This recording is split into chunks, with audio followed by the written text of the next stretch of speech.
Firoza is not well. Who? Firoza. No, she's not coming. Mommy's not well. It's going on YouTube live. Live, madam. Live. 1 minute. Okay. Yeah, it's streaming live now. Hello, namaste, good evening, or Shubh Sayanam probably might be more appropriate, especially since Prashantji has been educating us on the difference between good and auspiciousness. So welcome to this 19th annual day of our Iyengar Yogashray Lower Parel. And to further add auspiciousness to this occasion, I request Mrs. Inaben Dani to please perform the puja.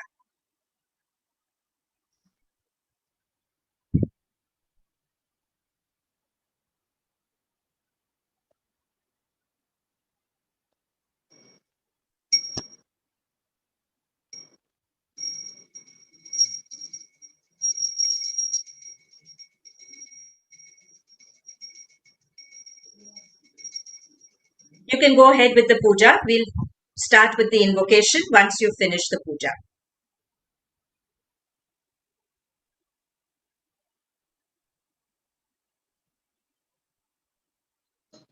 We can see the idols of Lord Hanuman, Sage Patanjali, and a picture of our own Guruji.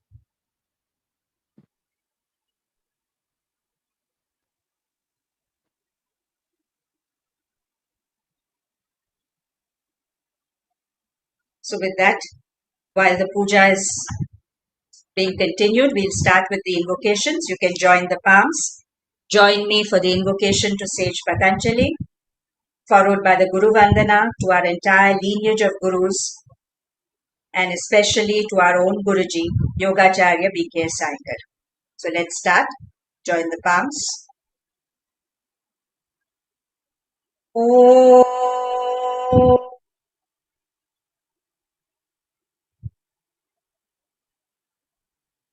Om.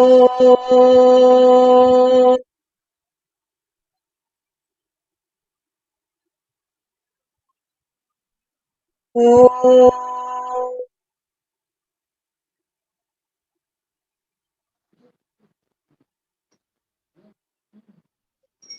योगेन चित्तस्य पदेन वाचां मलं शरीरस्य च वैद्यकेन योपाकरोत्तं प्रवरं मुनीनां पतञ्जलिं प्राणजलिरानतोऽस्मि आबाहु पुरुषाकारं शङ्खचक्रासिधारिणम् सहस्रशिरसं श्वेतं प्रणमामि पतञ्जलिम् गुरुर्ब्रह्मा गुरुर्विष्णु गुरुर्देवो महेश्वरः गुरु साक्षात् परब्रह्म तस्मै श्री गुरवे नमः हरिः ओम्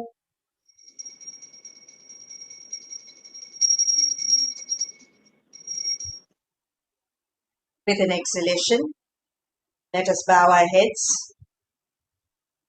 release the palms, open the eyes. Once again, welcome to this annual day celebrations. It seems a little strange that we are celebrating the anniversary of our center and not being physically there. But this is the new normal, and we are glad to be at least together through this medium to celebrate this day. This day in 2002, when a puja was performed by Guruji and Prashantji at our center on October 12th to inaugurate this center. With those words, I now request the chairman of our trust, Light on Yoga Research Trust, Javasa Bangera, to address us. Sir. Namaste, friends. Yes, it's been a great learning experience using this medium over the past 2 years. So without any further ado, let us begin the auspiciousness of our center, which, as Ratna Madam said, was inaugurated exactly 19 years ago to the day. And I welcome you all to join us in this celebration. Thank you very much, Ratna Madam. Sir.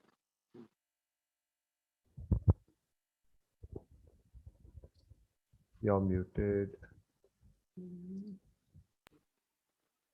We talk of the trust. This trust that we talk about is the Light on Yoga Research Trust, which is run by Guruji's senior most disciples.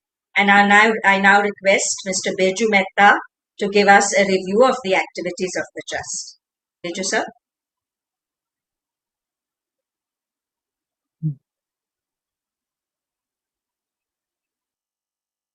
Good evening. I'm delighted to give a small presentation on the activities of the trust during the last 1 year.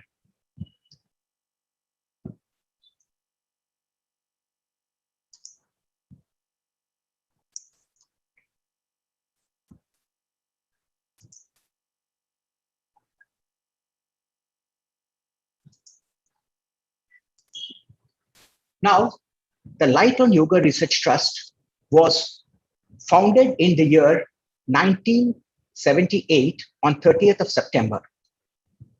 Those who have been knowing the life of Guruji will recall that Guruji started teaching public classes in Mumbai in 1954.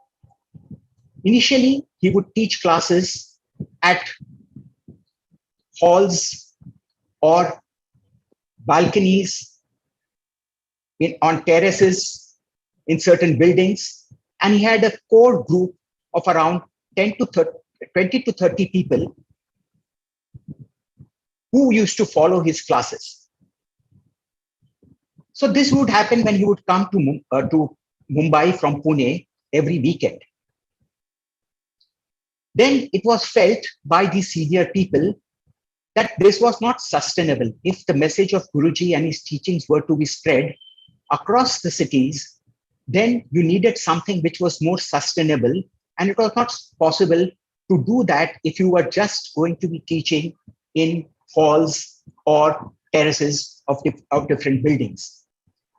So at that point in time, which was on the occasion of Guruji's 60th birthday, the senior teachers, or rather the senior pupils of Guruji, decided to form a trust so that there could be further promotion of Iyengar Yoga, research on Iyengar Yoga, development of yoga, and education in the field of yoga. So these were the objects of the trust. The initial trustees were basically senior students of Guruji: Sam Motiwala, Freni Motiwala, Madhubhai Tijoriwala, Dhan Palkiwala, and GC Oswal. So these people formed this trust with a very small corpus, and then they started to teach at other times, other than when Guruji was teaching over the weekends, at places like Lady Northcote Hindu Orphanage, and then at Piramal Center at Lower Parel, at Bandra, Saint Michael's, Carmel Church, etc. So there was always something that the trust needed, which was a permanent location where the teachings could be passed on to the students. And for a very long time, from 1978 until 1998, for 20 years, a small amount of corpus or earnings were collected. So it was at that time, it seemed impossible for the trust to buy a premises of their own in which the classes could be conducted. But as if it is God's will, everything can happen. In the year 1996, it was decided that the trust would celebrate Guruji's 80th birthday which was to fall in 1998.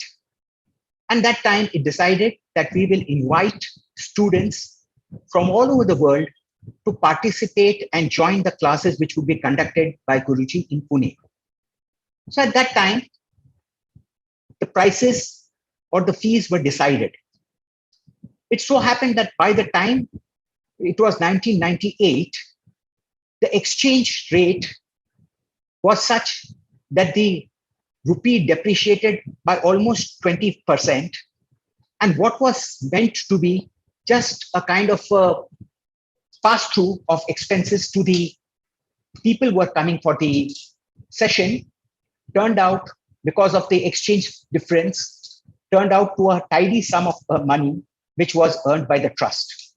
So that became a significant corpus for us to actually try to go out and buy a premise with the monies collected by the trust. And this started, we started the activity of identifying a proper place where we could have our center, which could become the first center of Iyengar Yoga in Mumbai. It so happened that we zoomed in and identified a place at Lower Parel, which we all know as Iyengar Yoga Shrai. But at that point in time, the area was just a mill land. So there were textile mills all over.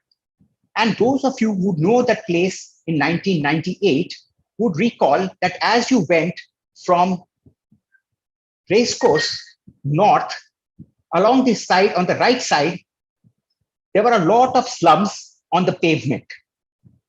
So at that point in time, it was probably not the best place to have a class. But it so happened that within a short period of time, that place became a place where everybody wanted to start having buildings and other things.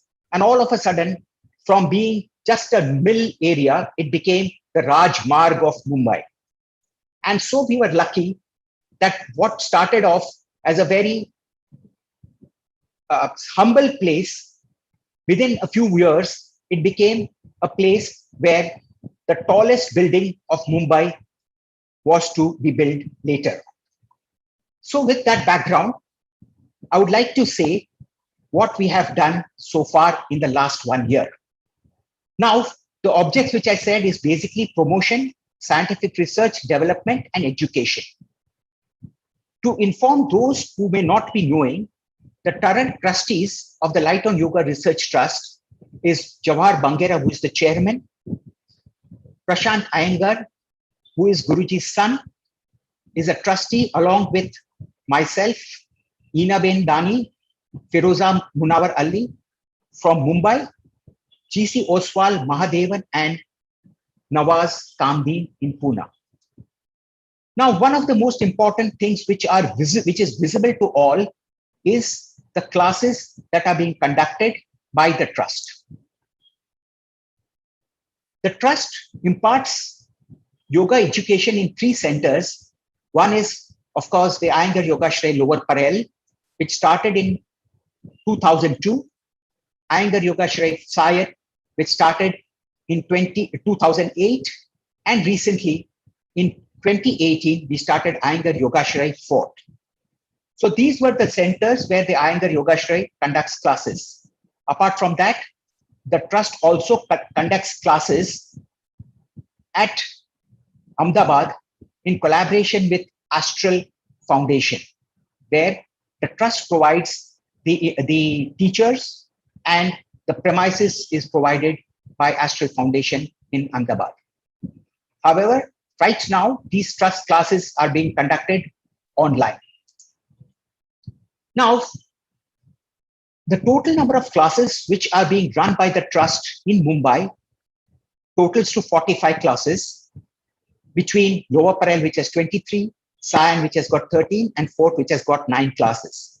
And the total students enrolled in these classes is 12,000, 1,200 in Lower Parel, 700 in Sion, and 400 in Fort, totaling to 2,375 students. Without the teachers who are selflessly contributing in the teaching, basically are providing what we tend to call as Guru Dakshina. The teachers have received the teachings from Guruji with love and affection, and the teachers are then providing these teachings to others out of that same love and affection as Guru Dakshina to the subject of yoga and to Guruji. Apart from the 22 teachers, we have assisting teachers who are 15 in number, totaling to a total of 37 teachers. Now, and Lighton Yoga Research Trust is also involved in the promotion of Iyengar Yoga. And in this last year, we conducted 5 introductory sessions of yoga to people who are completely new to yoga. And it was attended by 350 students. And we are glad to say that a good number of them have decided to enroll into the new classes, and they have started new classes especially for these new students who had joined the introductory session. We had a special session to encourage teens to get introduced to yoga, and also we had a special session for the Association of Medical Consultants. This was to bring the knowledge of yoga to the medical fraternity, and this was attended by more than 60 consulting doctors. In Yoga Day, we had a panel discussion with the doctors on Iyengar Yoga. And then we also had a presentation to the World Health Organization regarding Iyengar Yoga in traditional medical in the medicine symposium that was conducted by them. In terms of scientific research, which many are not aware of what is happening in this field with the Lighton Yoga Research Trust, the trust has received 2 grants from the Department of Science and Technology, Government of India, for carrying out research in the following topics. One is the effect of practice of Iyengar Yoga on the mental health of the general public, senior citizens, and frontline workers post the COVID lockdown, basically. And the second research project that has been given a grant is the efficacy of Iyengar Yoga on improving muscle function and gait characteristics in children with cerebral palsy. The research protocol has recently been approved by the ethical committee with the Lighton Yoga Research, working with the Lighton Yoga Research Trust to approve the research projects. And I would like to thank the members of the research committee, the ethical committee, for their time and effort. And I would just like to name some of the people. The chair is Dr. Snehal Shah. Jawar Bangera is the member secretary of this ethical committee. Dr. Sharbani Mukherjee, the scientist. Dr. Anand Pariyar, clinician. Advocate Dipti Bota, legal expert. Mr. Sailesh Munani, participant representative. Father Joe Pereira, theologian, and Dr. Munar Ali, social scientist. So these are the activities we have been doing in the last 1 year. Unfortunately, when our regular publication of Yoga Rahasya has not been published because of COVID situation, as we are not able to send across through post the magazines. So last 1 year, we have not been able to have a publication of Yoga Rahasya. Now, this is also a time to reflect upon some of our students of the center who are no more. First is Jaspir Kaur, who passed away March 28, 2021. We give our condolences to her husband, Surinder. She has been a student of Iyengar Yogashray for some time, and she had a very rare disease which affected her gait, her vision, her hearing, and yet she traveled from Thana to Lower Parel and Fort to attend the medical classes. So our condolence to the family. On 11th May 2021, we lost Mrs. Pushpa Harlalka, who can be seen on the right of Satya Sai. The whole family is a follower of Satya Sai Baba. And you can see on the screen, on the picture, Keshav Harlalka and Sharad Harlalka. We pay and give our condolences to Keshav and Sharad for their loss.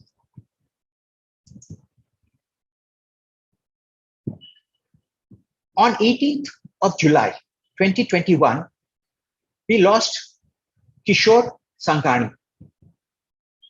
Kishore Bhai has been in Yogashray for a very long time. He used to travel from Santa Cruz to the classes in Lower Parel, and prior to that at Gamdevi, home villa. And people would remember him as being probably the first one to come to the class. He was always jovial, and a lot of people will remember his smiling face. He passed at the age of 81. On 18th of September 2021, we lost Arun Shah.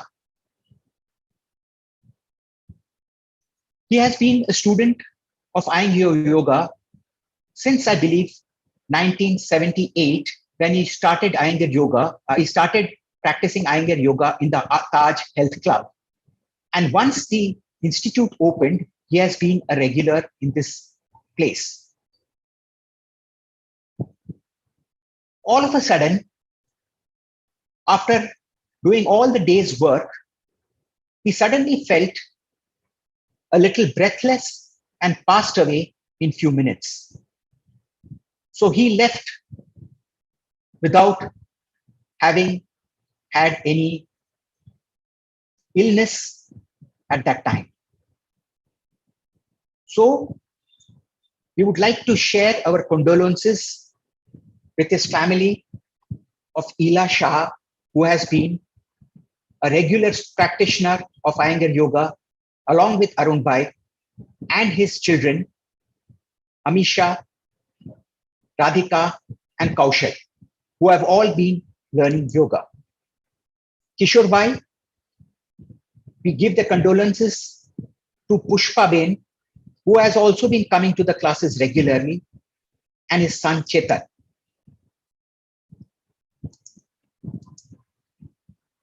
With that, I conclude by saying, as Guruji said, there is nothing like Iyengar Yoga, but we twist the meaning to say there is nothing like Iyengar Yoga. Thank you. Thank you for your patience. Thank you, sir. Thank you, sir. And now we Thank will you. have a vote of thanks. No, this is not the end of the program. We have purposely put the vote of thanks in the middle of the program because at the end, a lot of people tend to switch off. And therefore, we would like to say a few words for those of our own people who have always been with us, who have always stood by us. Jawahar sir.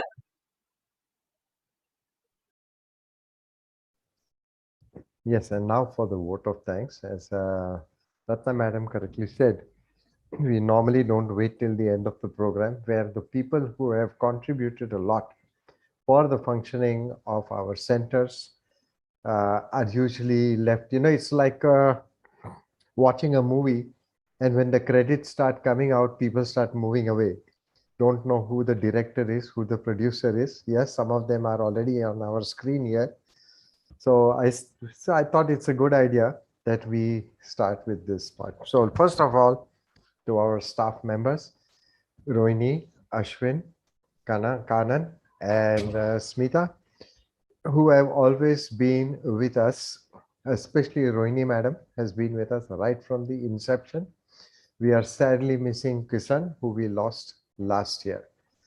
Then to the team that prepared our system for by which we are now conducting our sessions, the ARC team of Sailesh Bhai, Trupti, who is also Birju's wife, Ketan Bhai, Bhavin Bhai, and all the IT support that they have given us right from the beginning for tutoring us and for maintaining the system. Thank you, sirs, very much. Again, this program would not be there without your help.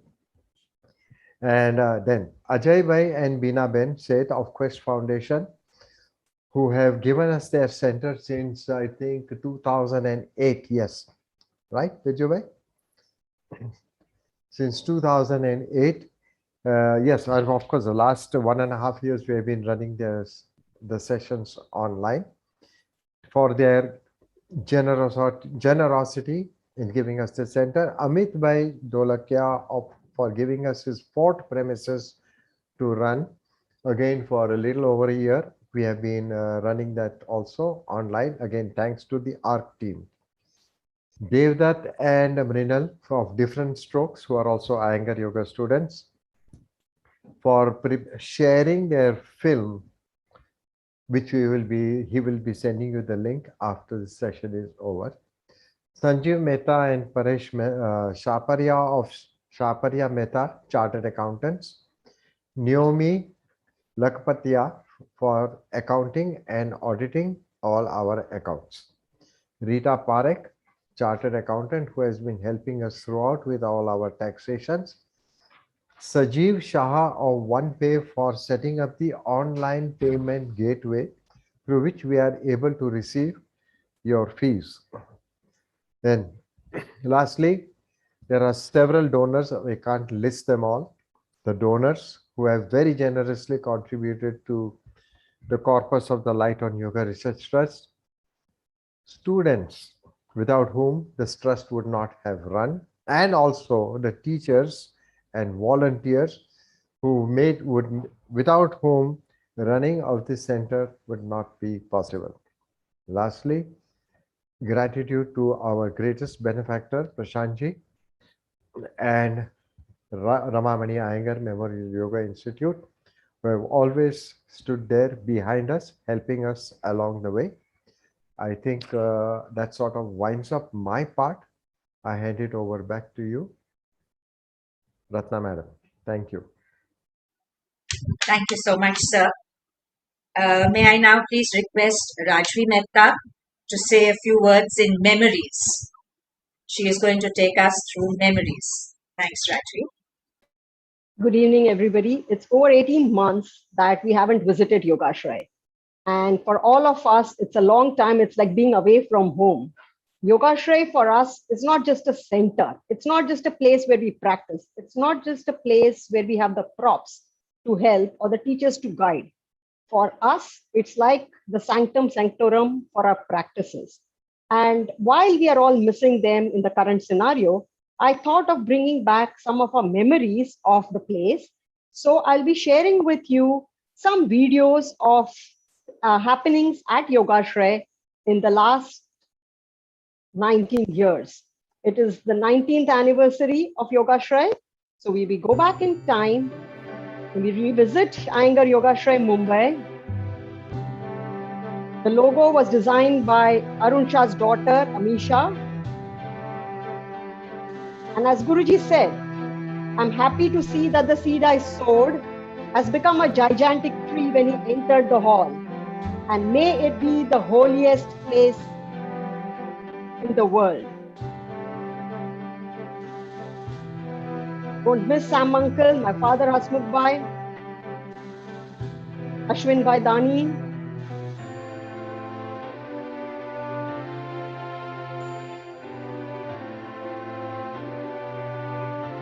Penny Auntie, Madhubai,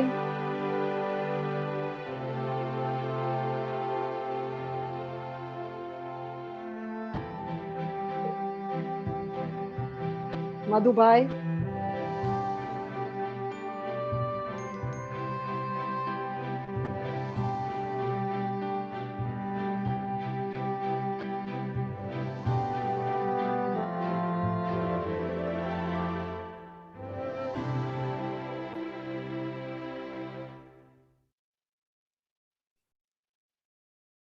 So this was 19 years ago. And as Guruji said on this day, let this center be the holiest place in the world. And therefore, as Birju said, for us and all the teachers, it's not a profession, it's not a vocation, it's not mere passion.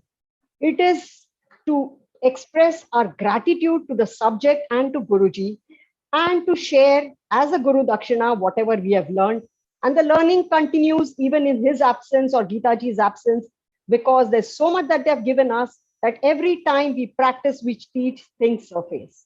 But it's not always, I would say, just seriousness at Iyengar Yogashray. We also have a lot of fun. So I'm going to just share with you what fun we've had at Iyengar Yogashray. Oops, give me a moment, fellows. I am having trouble with.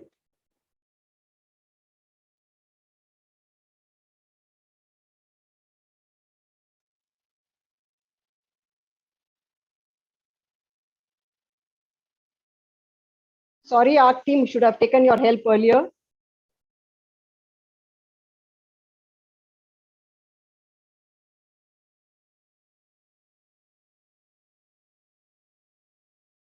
It's all you.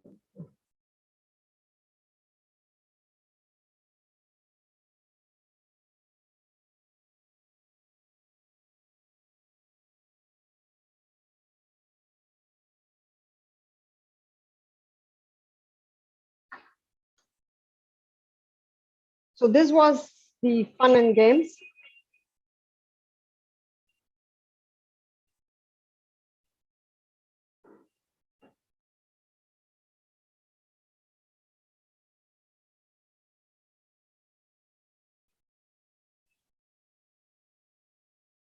So yes, there was Dandiya Ras also happening at Iyengar Yogashray. And then on that same day, we had our young teen practitioners.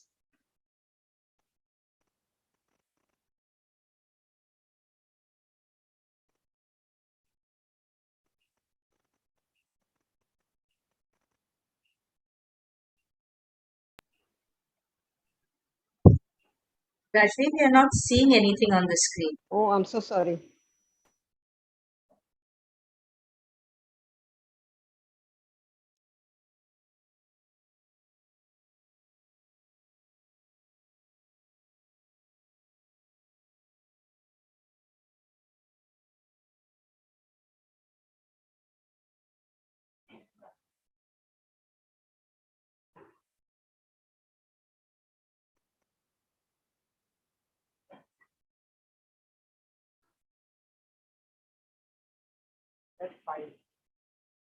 No, no. 1 minute, 1 minute. No, it's not.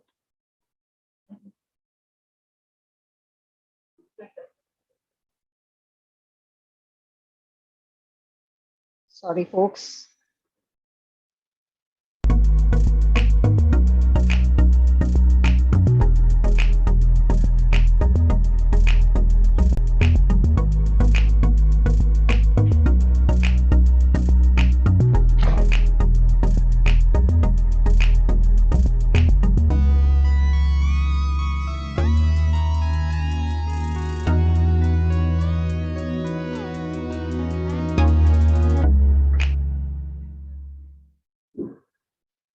And then we had a presentation by our young kids.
these kids grew up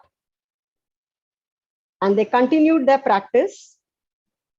And then they presented in front of Guruji. And there were not just these two, there were many others on Puja, the occasion of his Aditi. 90th birthday.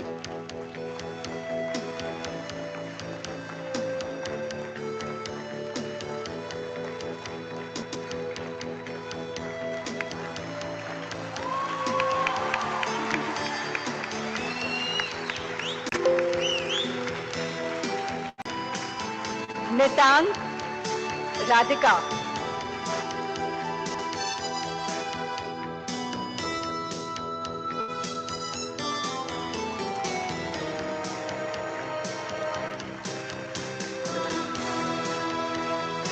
Tanmay and Krupa.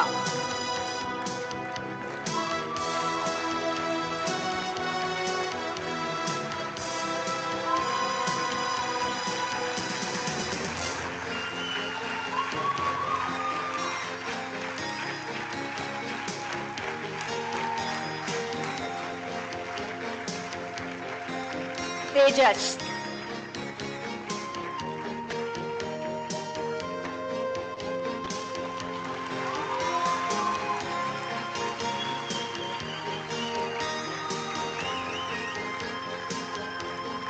Dhruv, Danish.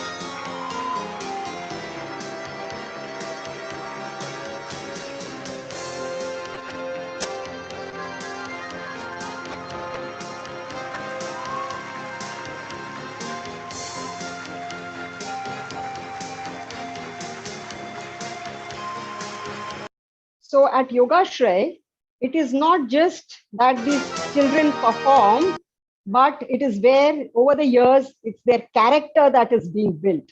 So for 12, 13, 15 years, these kids have been performing. And it is for us, the adults who have also been practicing, it has been a journey of transformation. Now, what happened to these kids? And 12 years later, we see these children performing. They went across the world to different parts of the world to study. And let's see what they did during the pandemic.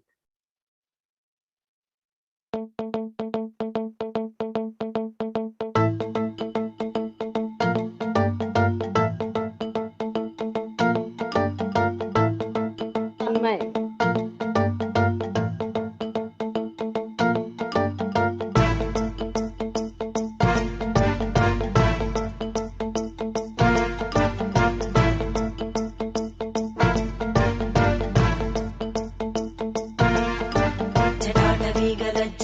जटाटवीगलज्जलप्रवाहपावितस्थले घलेवलम्ब्य लम्बिताम्बुजङ्गतुङ्गमालिकां ढमड्ढमड्ढमड्ढमन्निनादमड्ढमर्वयं चकार चण्डताण्डवं तनोतु नः शिव शिवम्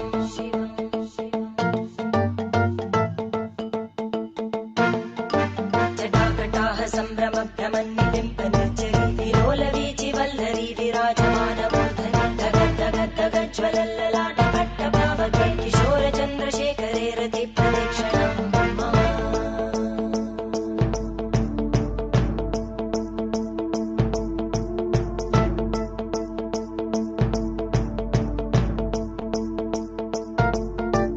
धराधरेन्द्रनन्दिनी विलासबन्धुबन्धुरा स्फुरद्दिगन्तसन्तति प्रमोदमानमानसे कृपाकटाक्षधोरणी निरुद्धदुर्धरापदि क्वचित् दिगम्बरे मनोविनोदमेतु वस्तुनि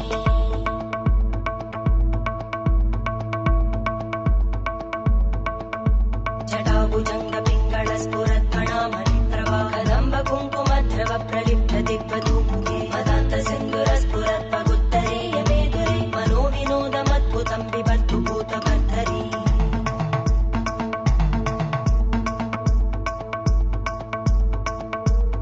ॐ नमः शिवाय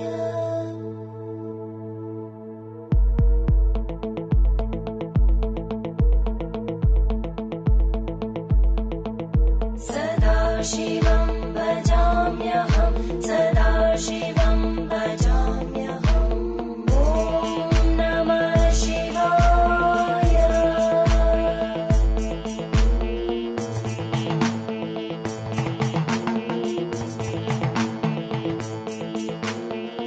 प्रलोचन प्रभृत्य शेषलेख शेखरं प्रसूलधूलितोरणी विदूसराङ्घ्रिपीठं भुजङ्गराजमालया निबद्धजाटचूटक श्रियै चिराय जायतां चकोरबन्धुशेखर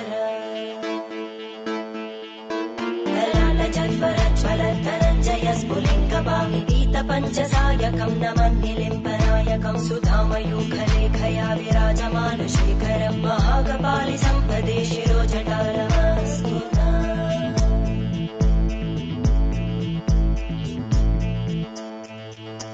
करालभालवट्टिकादगद्धगद्धगज्ज्वलद्धनञ्जयाहुतीकृत प्रचण्ड पञ्चसायके धराधरेन्द्रनन्दिनी कुचाग्रचित्रपत्रकार कल्पनैकशिल्पिनी त्रिलोचने रतिर्मम नवीनमेघमण्डली निरुद्ध दुर्धरस्फुरद्भूनिशीतिनीतमप्रबन्धबद्धकन्दर निलिम्बनिर्झरीधरस्तनोतु कृत्तिसिन्धुर कलानिधानबन्धुर श्रियं जगद्दुरन्दर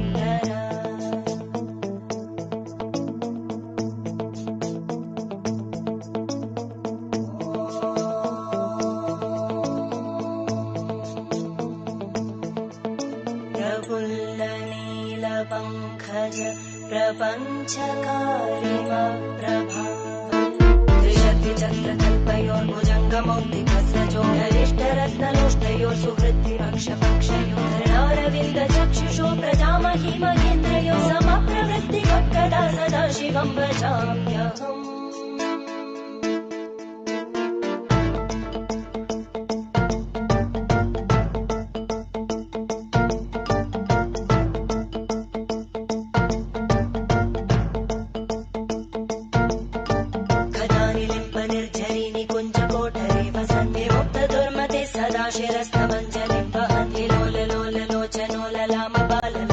शिवेति मन्त्रमुच्चरन् कदा सुखी भवाम्यहम्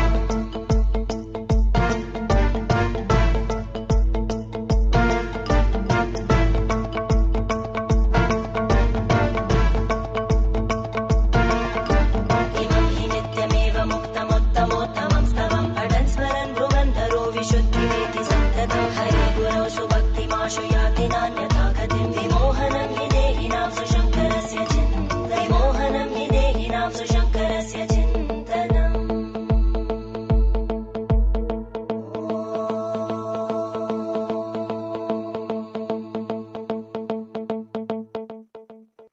So friends, you can see the growth of Yogashray is not just reflected by the bricks and cement. The growth of Yogashray is reflected by the students. And here you can see these children who have been with Yogashray since their childhood. So yoga builds character, and this is what all Yogashray is all about. And it is a great responsibility for all of us as teachers. As Guruji had said during the inauguration, let it be the holiest place in this world. And I am sure it brings back lots of memories and lots of inspiration from these children. Over to you, Ratna. Thanks, Rajvi. It was wonderful, wonderful to see those images of Guruji, Prashantji, everyone else at the inauguration, and also the wonderful evolution, growth, progress of the children who have grown up from Iyengar Yogashray. I now request Aarti Mehta to conduct, she will be conducting a panel discussion with the students of the center so that we can all learn through their experiences and share our experiences collectively. Thanks, Aarti. Okay, good evening, everyone. Since we ended with the demonstration on the practice that they had done during the pandemic last year, so I will call upon, of course, all the students who we had seen practicing have still continued, but from there, I'll call upon two of them who are there in the panel today. So I'll start with Dhruv Tripathi and Tejas Mehta. Hi, so I want both of them to be there on the screen.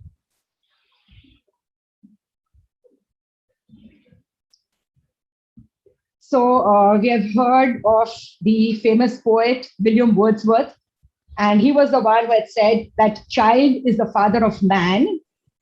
And what was expressed was the idea that the character that we form as children stays with us into our adult life. So my question starts off first with Dhruv and Tejas. You can start off, Dhruv, just by introducing yourself. Your name, of course, it's put up, so we don't need to know, but it's fine. You can tell us your name, what you're doing at the moment, and a little bit of that background. And since how long, what was the time that you were initiated into yoga? So Dhruv will start off, and then Tejas, both of you would be sharing that introduction part of yours. Hi, good evening, everyone. I was there as a kid. I kind of just, my dad and uncle started yoga. So I went for yoga when I was 6, 7 years of age. I went to Siddhartha's class. And it was basically for me as a kid, yoga was more a physical sort of activity that I would do along with my sports of judo and football. And I found a lot of joy because there was some place that I could, put my energy and sort of flexibility to use. And currently, I'm growing up right now, but currently I am a filmmaker. I did my master's from London Film School, and filmmaking, film direction is what I intend to do in life. And so yoga really helped me as I was growing up without me even realizing.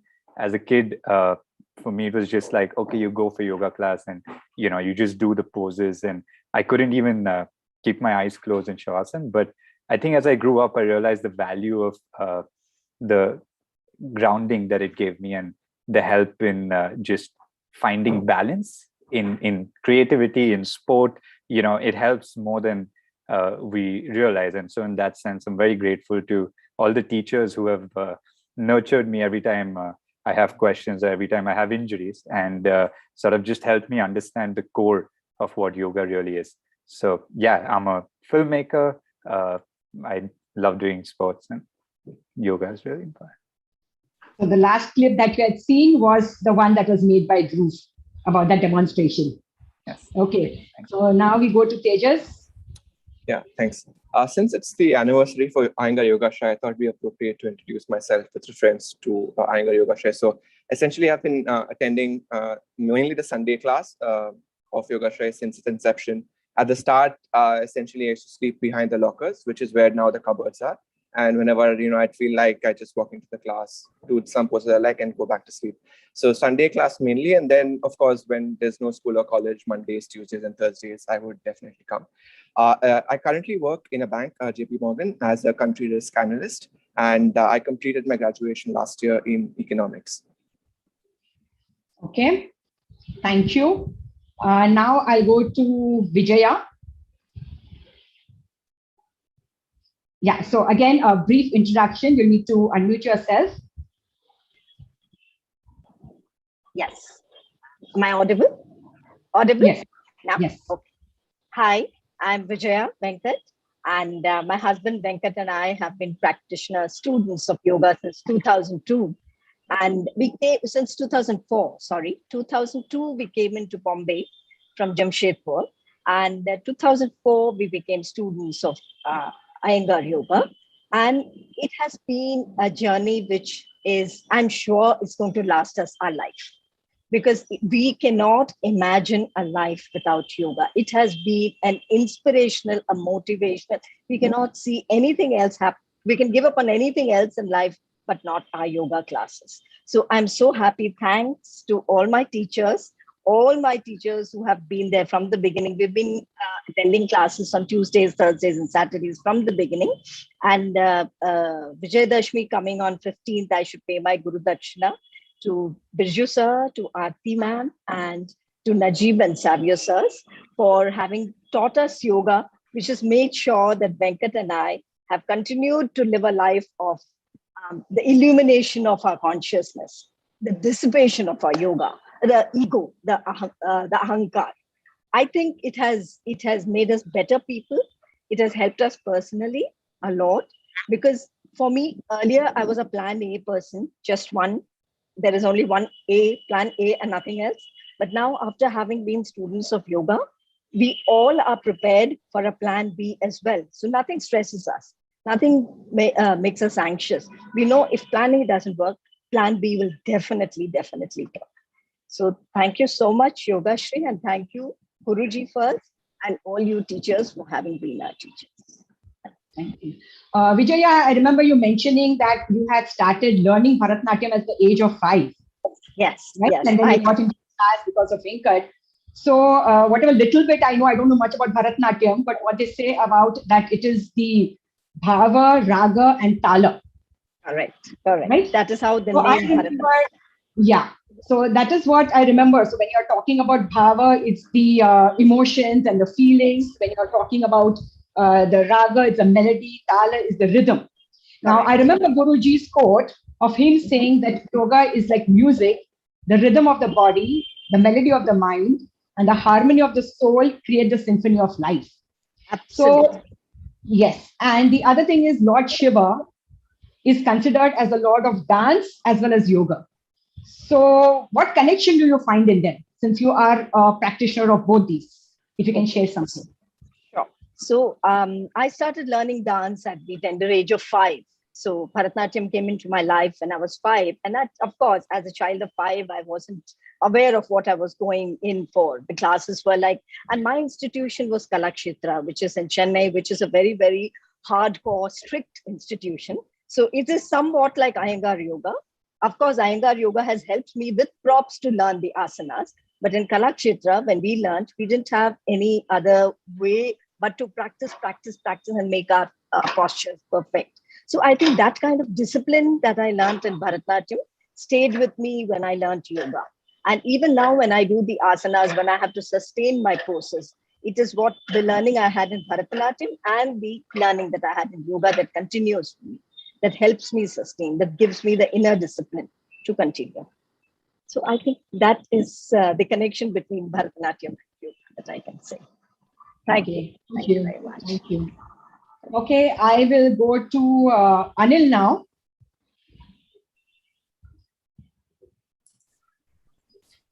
So Anil, again, first a brief introduction of yourself, including what you are currently doing as far as your profession is concerned.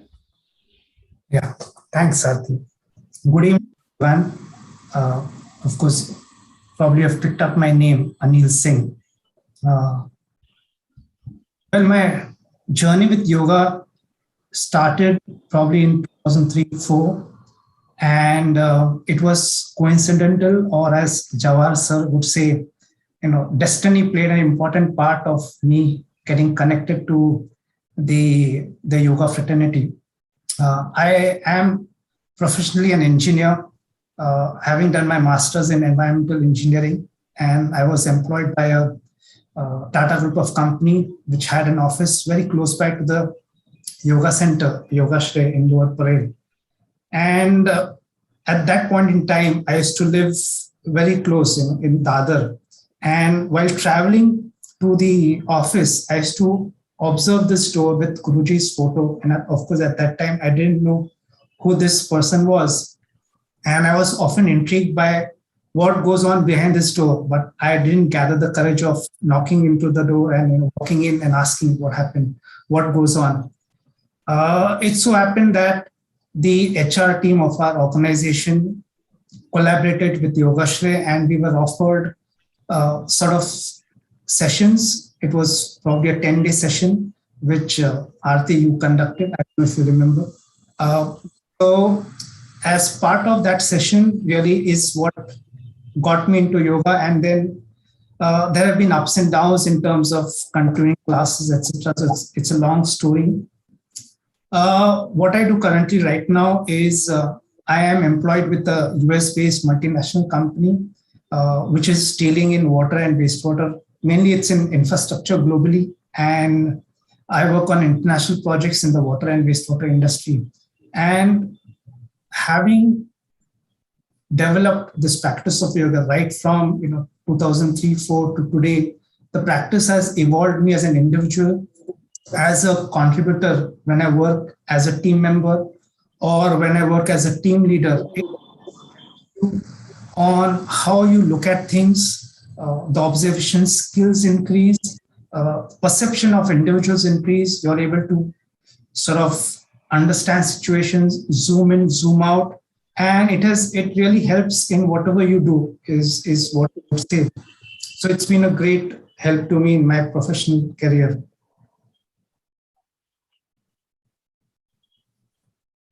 Thank you. So here, I think if I put Guruji's quote, it is apt that yoga does not separate you. It makes you build your life according to the situation and circumstances you are caught in.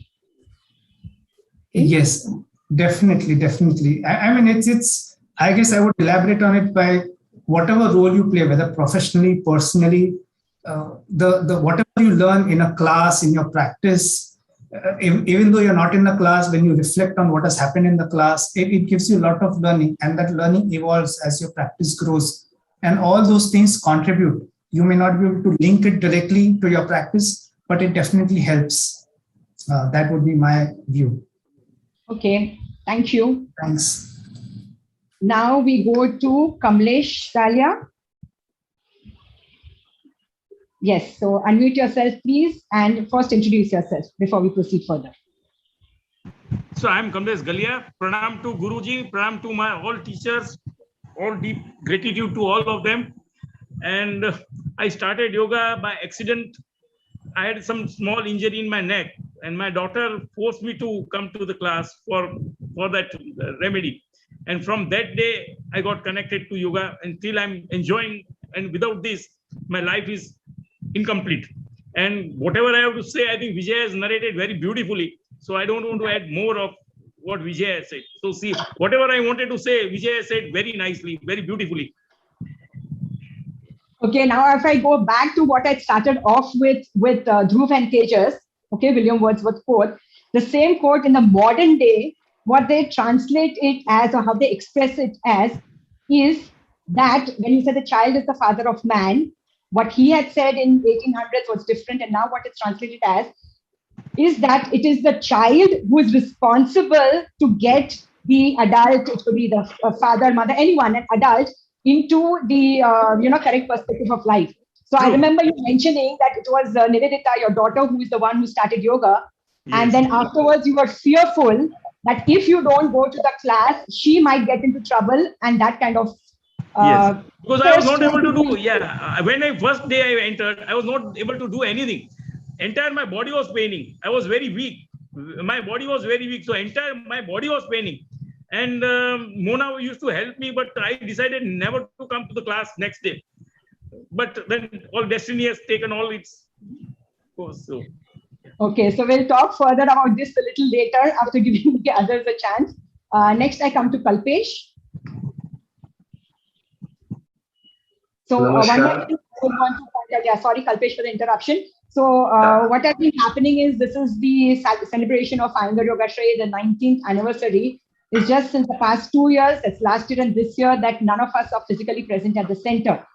But now, since work has started, we can see that many of the people who are participating in this conversation, in this chit chat, are again either in their shop, in their office, or office working from home, who are participating in it. So same way, like you have to take time off to reach Yogashraya at 6 o'clock, you are taking time off from whatever place you are to be a part of this. So thank you, Kalpesh, and now go ahead.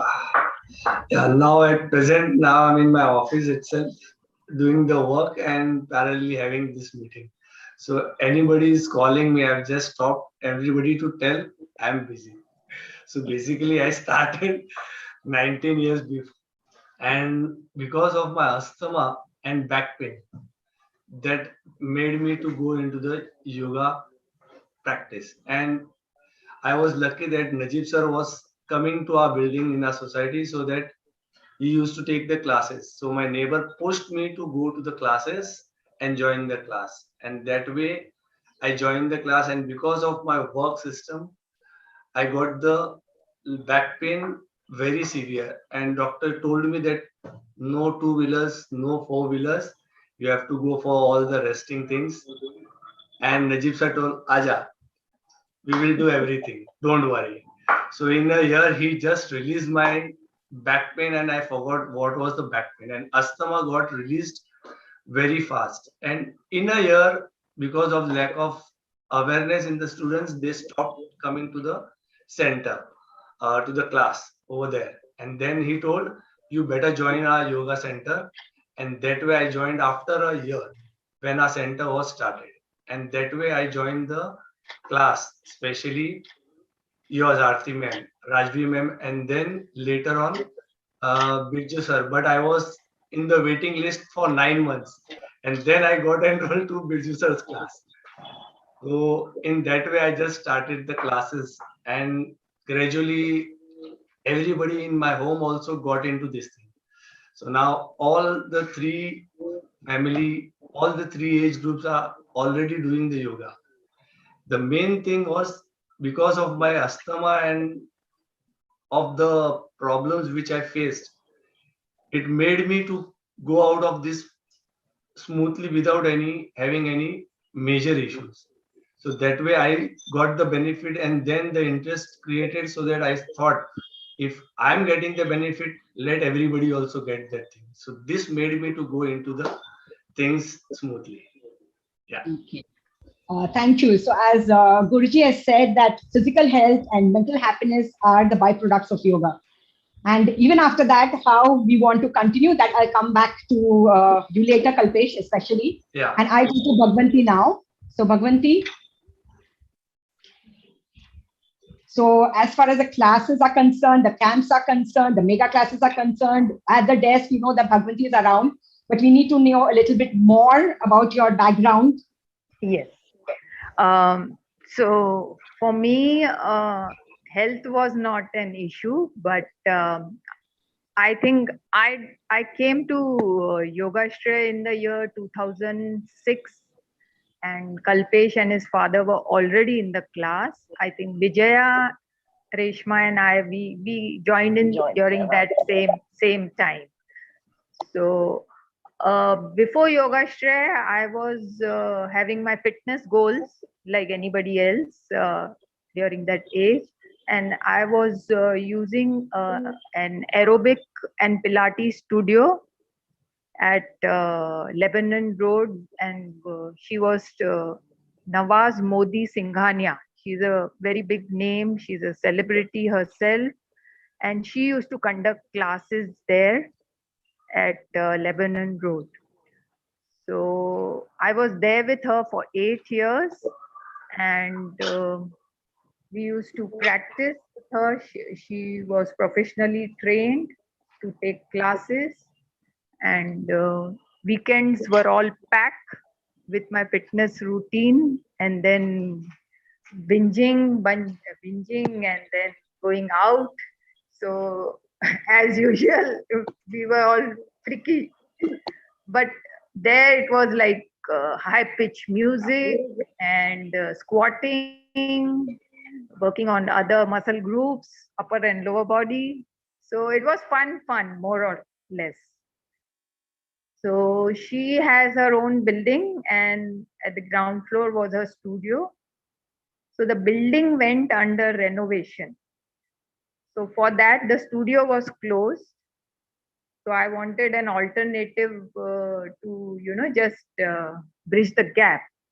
So somebody there at the studio told me, why don't you try Yoga Shray, and 7 o'clock time will suit you. So that was the slot. And so I came here and I started. It was a very different experience altogether, where Sir was starting the class with an invocation and then guiding us through the process. It was very different from what background I came from, but first 6 months it was very difficult for me also, even though I had a lean body, even the flexibility was there, but I was not able to cope up with the asanas and follow the instructions correctly as it is required then. So afterwards, I once picked up a book called Light on Life from Crossword. It's a Guruji's book.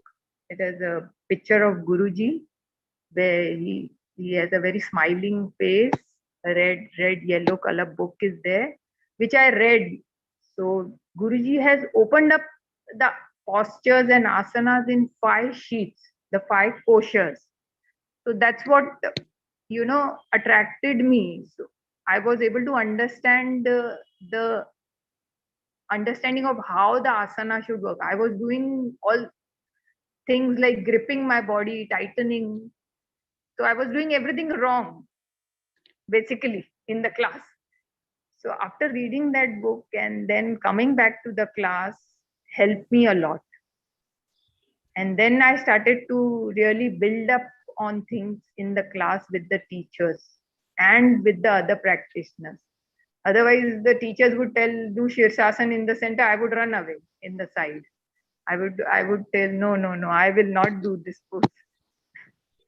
It was very challenging later on, and then knowing the in-depth knowledge and reading that book, the 5 sheets, the anatomical, the breath body, the mental body, the intellectual body. So slowly, I could feel that, okay, I'm going closer, not very I can close. understand that, Bhagwanti, because you have come with so much of a doing culture, and you were so much into just that when you started to go to the reflective mode, and thanks to the book that came in your hand about light on life, and where everything was revealed to you, and then you realized what the subject was all about.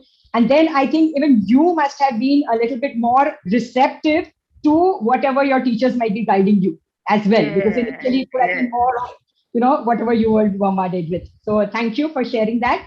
Now I go to Ketan and Bhavin, both of them together, because for us, moment you are talking about, it's Ketan and Bhavin and Ketan. It's like Laurel and Hardy. Don't take it literally by the size or anything, but it's just, when you're talking about two people, that's how it goes together in combination.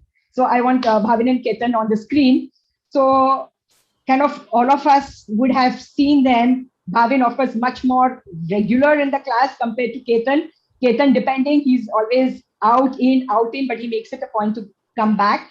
But instead of, attacking you directly right now, because this is the first thing that you're doing, you can briefly introduce yourself. We already know because Jawar and Birju have already told us that they are the pillars with Sailesh Monani, Trupti Mehta for everything that's happening around us.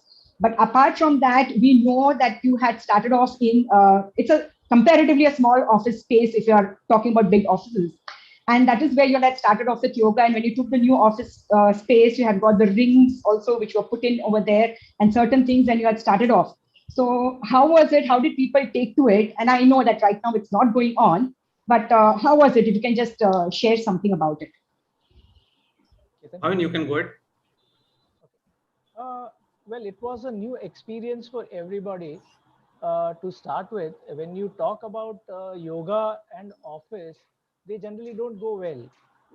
They people are not used to when in office wear and during office hours, people are not used to. So people were skeptical about the whole thing. How will it go about it?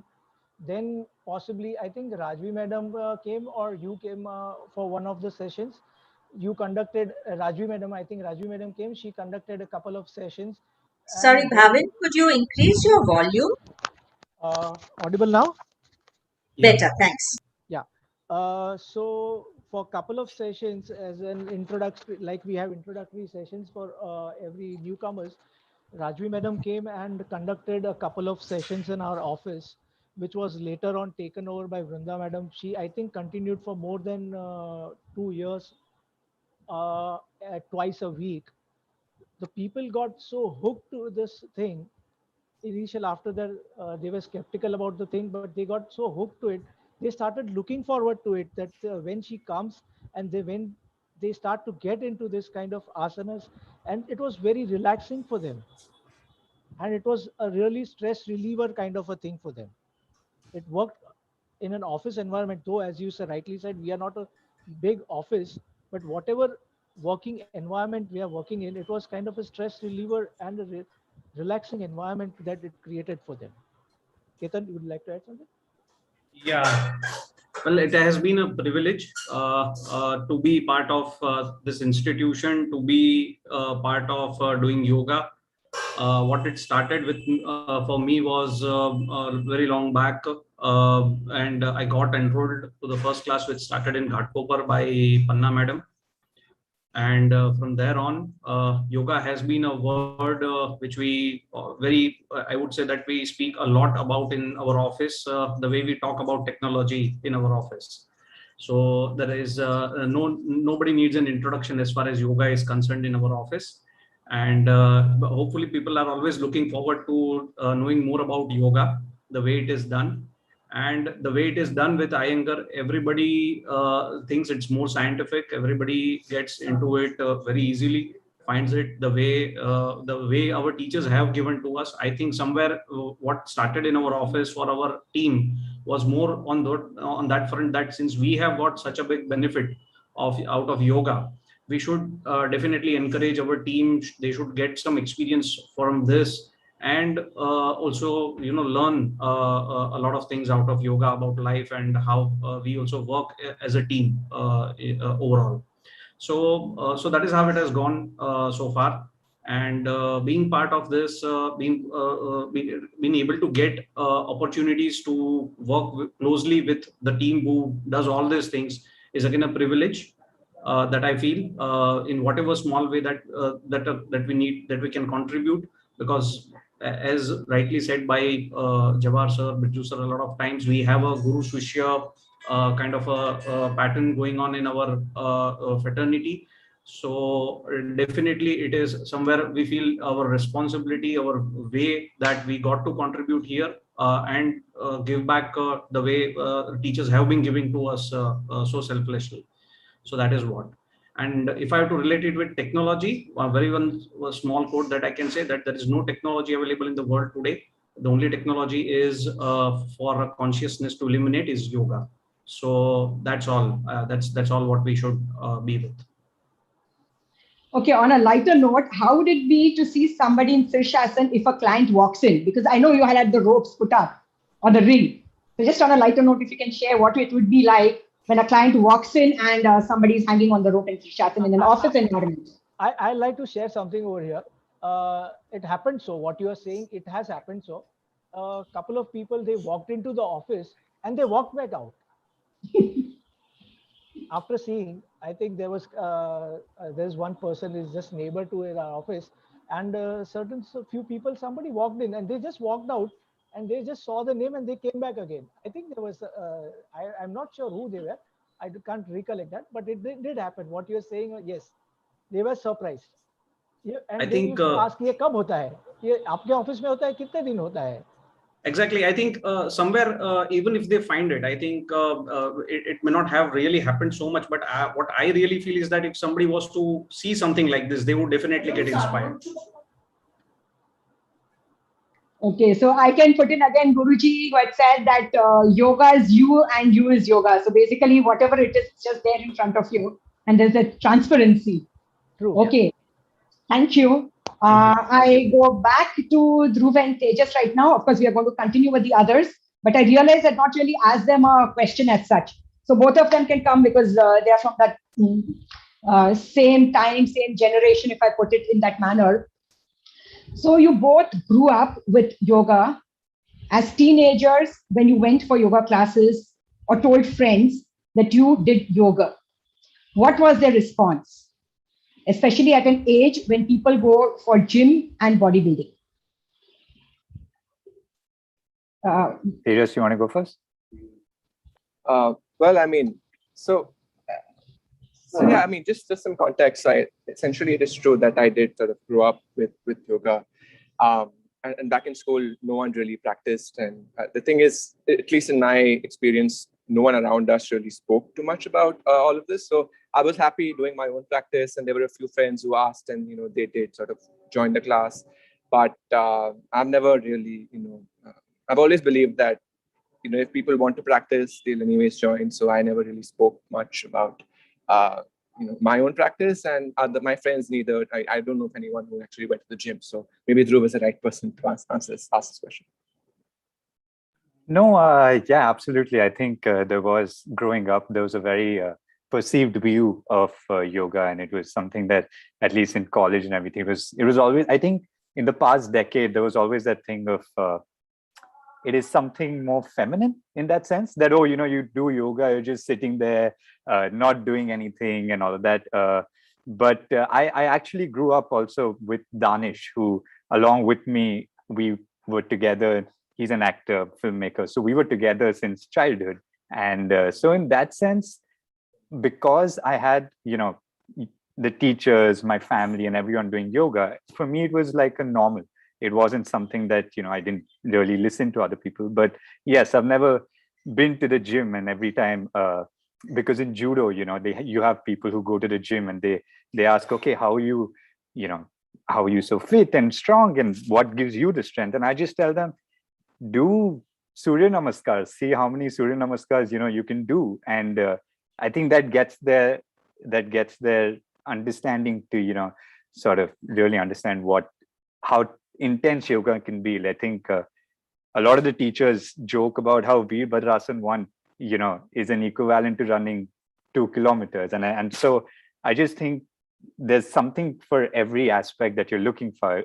If you're looking for like energy, there's a lot of it there, and one of the things that yoga does differently from gym is that it focuses on the core muscles. So you don't shorten them or like make them something like in bodybuilding, people go to show off in a lot of ways. They don't know how to put it out. So they take selfies, put it on Instagram. In yoga, you're doing it for yourself.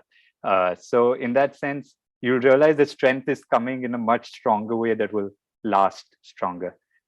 Yeah, that's rightly said, because even in the class, when there are children, we say, okay, it's not a competition with people around you. Don't bother about that. It's a competition with yourself as to what you could do, and then when you are forcing that. That's right. The question goes to both of you, because both of you traveled for a couple of years, and especially away from family, away from your classes and your regular routine, which was there. So when you were traveling, what happened to the practice then? I guess I can take that. So essentially, just to sort of backtrack a bit. So in terms of, I come to the fact that I traveled and stuff. But my initiation into yoga was because of my grandfather. And essentially what happened was it sort of built a discipline into, that you have to practice. So when I was 5, 6, 7, I had to practice. And when you do that, when you have to practice as a child, you can't really do Uttanasana for 10 minutes or 15 minutes. So even if I'm practicing for half an hour, I'll fill that half an hour with as many poses as I can. And eventually, as I sort of grew up, it became natural for me to practice, even if, whatever I'm doing. But as I grew older, the issue wasn't so say I should practice. The issue became more of, what all should I practice? So obviously I became sort of lazier as I grew older. So I tend to focus on poses I like, which is, for example, back bends I enjoy. So I just keep doing them. I don't enjoy standing poses as much, so I would not do that as much. So that angle of discipline changed from getting to practice to rather disciplining yourself into focusing on the range of your practice. And so I was in Delhi for almost 2 years. And I thought when I went there that, my range of practice or my practice would sort of deteriorate.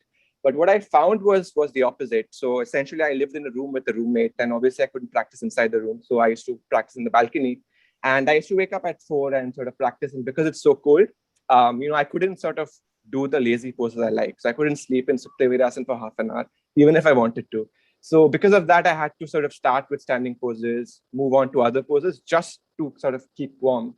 And in that sense, moving out acted like a disciplining device for me in terms of ensuring I practice a lot of poses.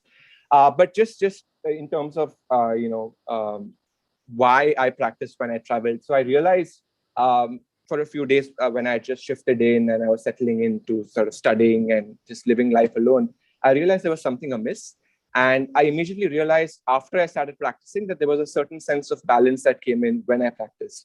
And just given how hectic things can be, the only time I had for myself to practice was early in the morning. So I would sort of make it a point to wake up at 3:34, study for a bit, and then practice. And that acted like a sort of equilibrium, sort of that taught me to balance every single day. And I think without that, I think my masters would be very difficult. So it's sort of a self-reinforcing mechanism with yoga helping me with my studies and so on and so forth. So yeah, that's my experience. Thank you. Dhruv? Yeah, I think that it highlights a lot of the points that are similar in my experience as well. Because I think when I was, growing up, year and with all your teachers around. So I would always come to class physically. So I was, coming to class every week, doing judo, playing football. Like these were things that were there. So in fact, there was always something that I was told by my elders that you're talented, but you need that discipline in life to really tap into it. And when you're in college, I mean, I didn't understand it. I'm going around, waking up late and all of that. But like you said, when I was away from family in London, first time abroad, doing my master's, so I knew that the core, the main thing that was important was filmmaking. But to find that discipline then, which was, basic things like Tejas was mentioning, that waking up in the morning and doing yoga. So because, we had small rooms which were in the YMCA, and so it was like, there was just space for a yoga mat, like literally that much. And even in that, getting up in the morning, doing 2 hours. And because I couldn't sign up for any of the classes because work was very erratic. So we'd be working all day, don't have time, shoots would come anytime. So in that sense, I think discipline is the main thing that yoga sort of brought into life, which was, okay, if you have an early morning shoot, do it in the evening. If you can't do it in the day, wake up earlier, even if, not slept enough, but wake up and do it. And I think, like Tejas was mentioning, it helped a lot in my master's as well, because there's just this sense of like a lot of the teachers say that you can do Trikonasana infinity amount of times, and like you still will find something new every time. And I think just having that patience and coming back into the Eastern way of philosophy, which is like even in judo or yoga, which is the idea of grounding yourself and just surrendering to the practice. So I think that was something I realized then, which is why it's a very important part of everything. Right, because both of you talked about discipline. Even Vijaya was talking about when she got into the dance, it was the discipline aspect, and then what yoga is. I'll come to Anil as well. And just a small thing I wanted to share, that these children who were also present for the demonstration, which you saw in the red T-shirt earlier, and then afterwards when they did it later, those kind of things. So there were, I think, 14 of them. I'm not sure now. I don't remember the number, but all of them were there. And we used to have regular practices in the evening in the month of October, which, as all of you know, it is the time of the examinations because most of them were in school and just on the 11th or 12th, as close to that. And it was kind of, if you want to participate for the demonstration, you have to come to practice regularly. They wanted to do it. Parents, of course, were fully supporting, but the examinations are on. So I remember that was the time the discipline set into many of the children on their own. And the parents were so surprised to see that they used to wake up in the morning to finish their studies so that they can go for the practice so that they can participate in the demonstration. So how that whole thing was inculcated. And I think demonstrations really bring everyone together. Whether when we had practice for Guruji's 70th birthday demonstration, I was just a small part of it. But when that was it really got the whole community together. And that's what I was seeing with the children. Now, Vijaya, the question goes to you next, because you and Venkat come regularly to the classes and you have been coming since the time you've said.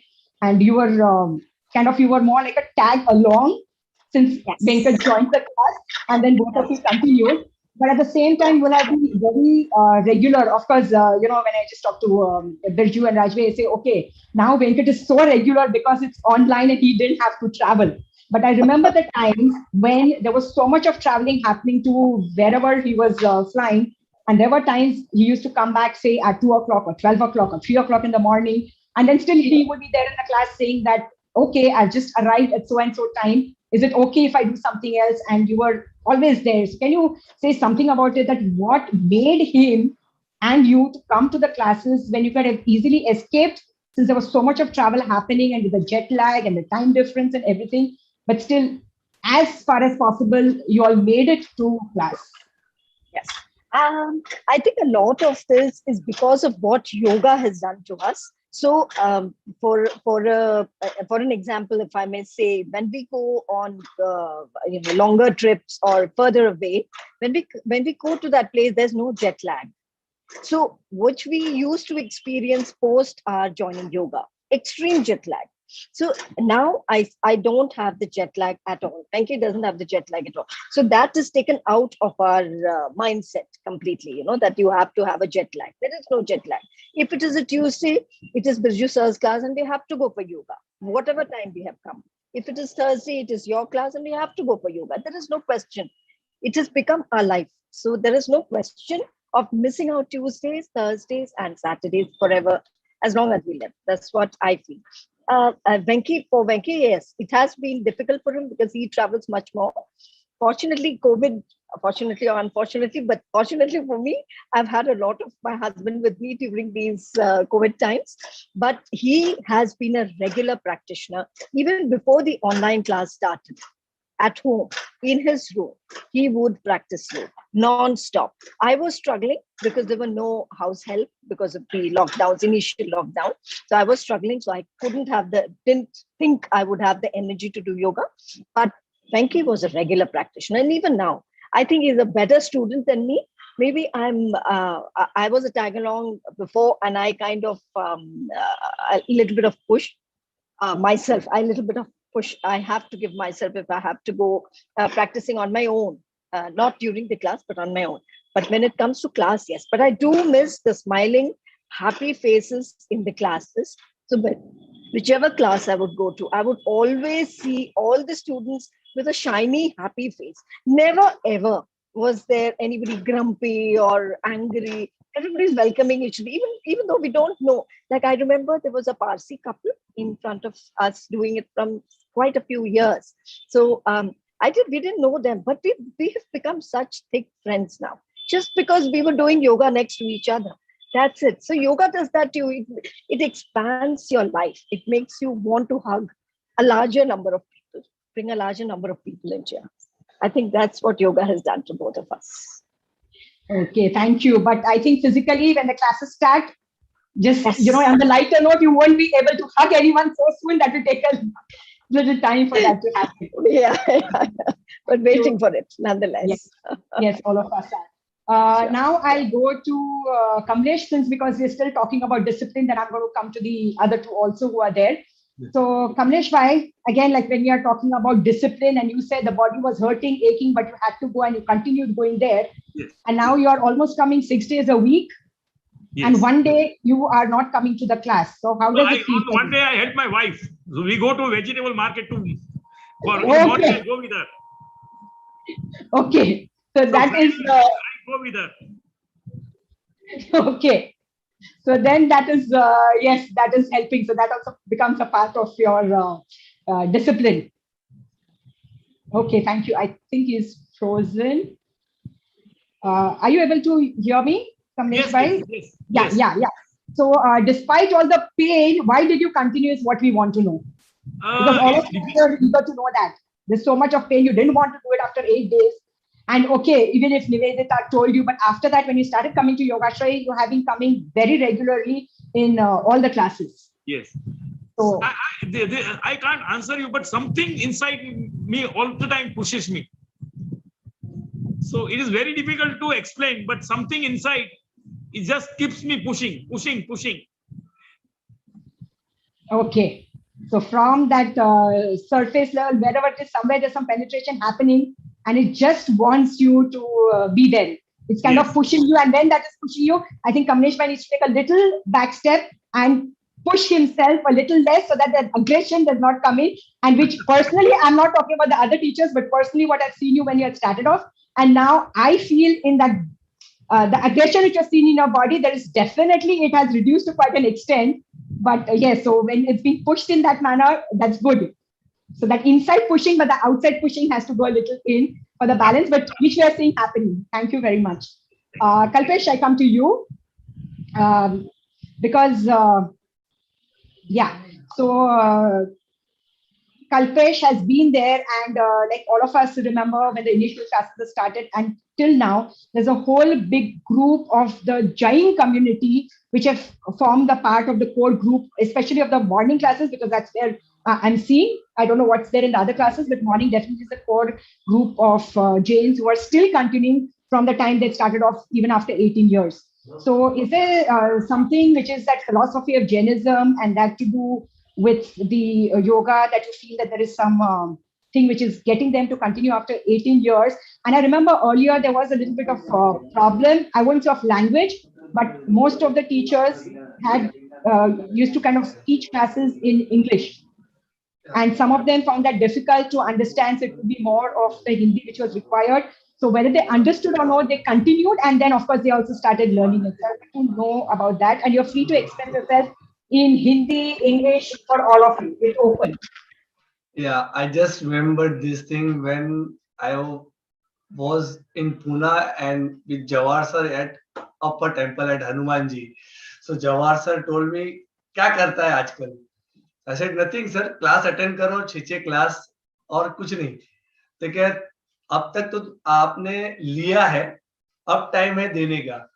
So now you have to become a part of the teachers were assisting in that way. तो sir ने बोला कि अभी आप बहुत time से ले रहे हो, अब देने की टाइम है ये सोसाइटी को.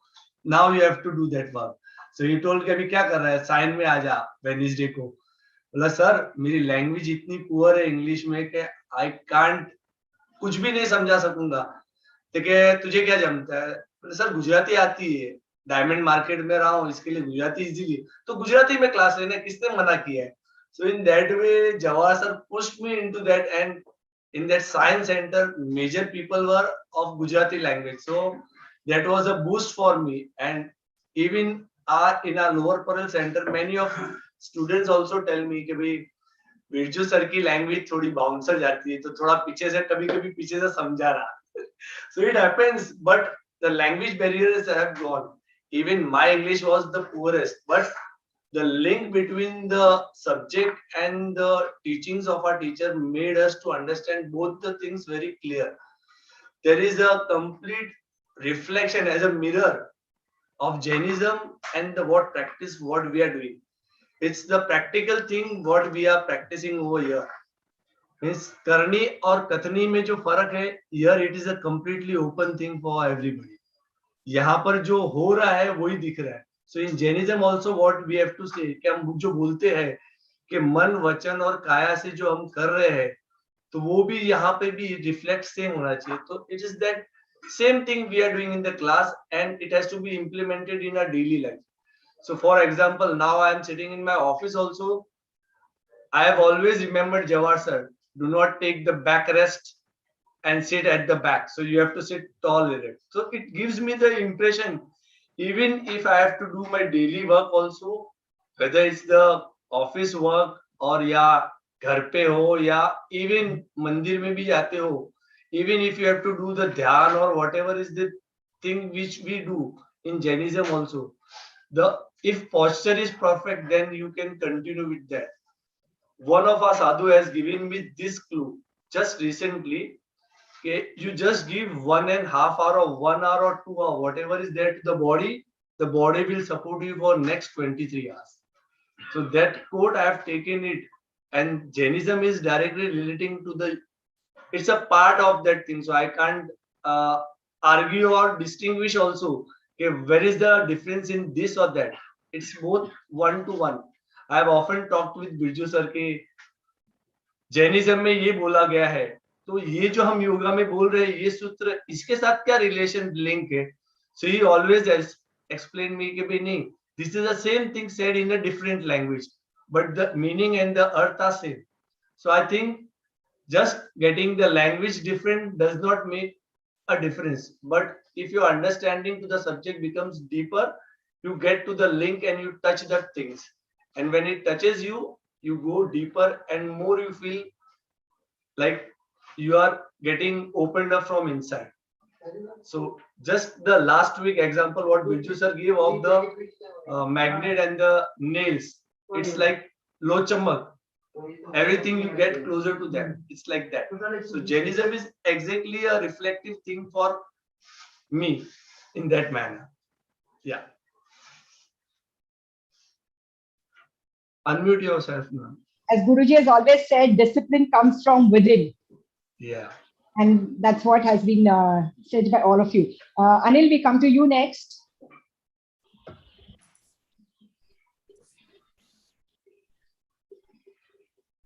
Yeah. Yes. So for you, I know there are times when you say that the only time that you really get to practice, if you want your own practice, it is when you wake up early in the morning before you start off with all your work routine, whether it's personal official work and all that. And at the same time, you had said that you had started off with one of the corporate classes, right? And then you continued. There was a break in between for you when you were also traveling and whatever your personal life set in. So you want to share anything about that as to how that got you to continue? And do you think that we should be introducing this to more of the corporate world? Would that be of any help? Yeah, so there are quite a few questions. Let me try to answer that. Yeah. When I started, of course, it was part of an initiative or a sort of joint venture between Iyengar Yogashray and the organization. And it started as a 10-day activity, really. And we started with about 100 students who registered or signed up for that program. And after conclusion of that program, we were all asked who would like to continue. And probably around 50 odd of us who signed up or said yes. And then Iyengar Yogashray and so started a Monday evening 5:30 class, if I remember correctly. And we started. But then as time went on, the number started dwindling and we were asked to join other classes because, of course, it's not practical or feasible to continue a class for just 10 or 12 people. So I joined the Thursday evening classes, which at that time Zubin sir was conducting. And I continued that for a couple of years. But with that stage of my career, I was on the move to different design offices in India, internationally. And that meant I couldn't attend any classes. But luckily, I had a copy of Guruji's book. Of course, now when I reflect, it gives me tremendous sort of satisfaction that I had that book, luckily, Light on Yoga. And that is the book which I carried on my trips, really. And it was on these trips, you're alone pretty much. I was not married at that time, so I had a lot of time with me after work. And I used to just see the book, read the book, whatever little I could understand at that point in time, and try to relate it with what I had learned with you or Zubin sir at that time, and try to do something, whatever. And it was more physical because at that point in time, it was just, I felt good. My digestion was better, my sleep was better. So a lot of materialistic or tangible benefits, if I may say. And that helped me to continue. Subsequently, there was, I got settled, I shifted jobs, I got stabilized, I got married, I had a daughter. And then in 2011, I said, okay, enough my own practice, let me start with some classes. And of course, my physical location had changed from Dadar, I had shifted to Kanjurmarg. So the nearby classes were Panna ma'am's classes at Khatpur. So I joined those classes in 2011, I think so. And then from there on, I've been regularly attending classes at Khatpur. Then I joined classes at Sion. Then I was included in the Saturday classes. And then over a period of time, I think so something around 2014, 2015, where again Jawar sir, asked me whether I would assist Ratna ma'am for her Wednesday classes at Sion. And I said, why not? I've gained so much, so let me see how this goes. And that's what prompted me to start assisting Ratna ma'am, and of course now assist her as well as you on the Saturday morning classes at Sion. And it's a good way of giving back to whatever extent I can. In terms of how it helps me and whether, having classes for the corporates, I think so that is of tremendous value, because when I speak to a lot of my colleagues, they want to do, some of them join, but because of lack of time or other commitments, they have not been able to continue.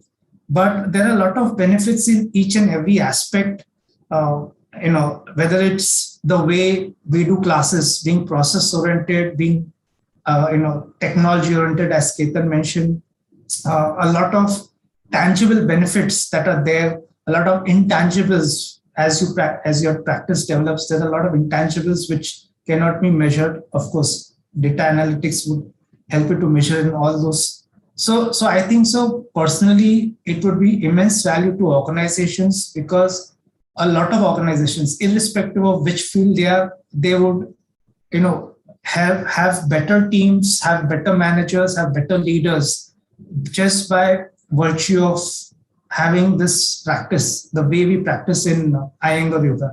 And I may be biased because I don't know any other form of yoga, but to me, this is of tremendous value in the way we do things.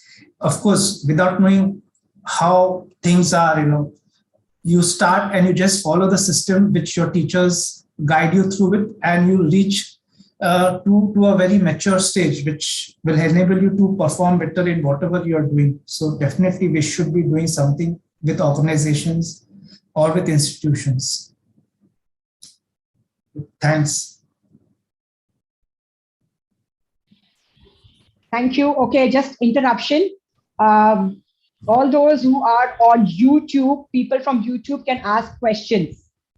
Okay, so that's more like interruption for the announcement that people from YouTube can ask questions. You can just put it up in the chat and it will be sent to us. Now, from everything that we are hearing from all our speakers, each one is talking about the culturing that has been taking place, whether it's at their workplace, in the home front, the discipline aspect, and how that's been helpful and reflecting. Now, I just want to come back again to, because I'm taking the youngest members more so. So again, I come back to Dhruv and Tejas.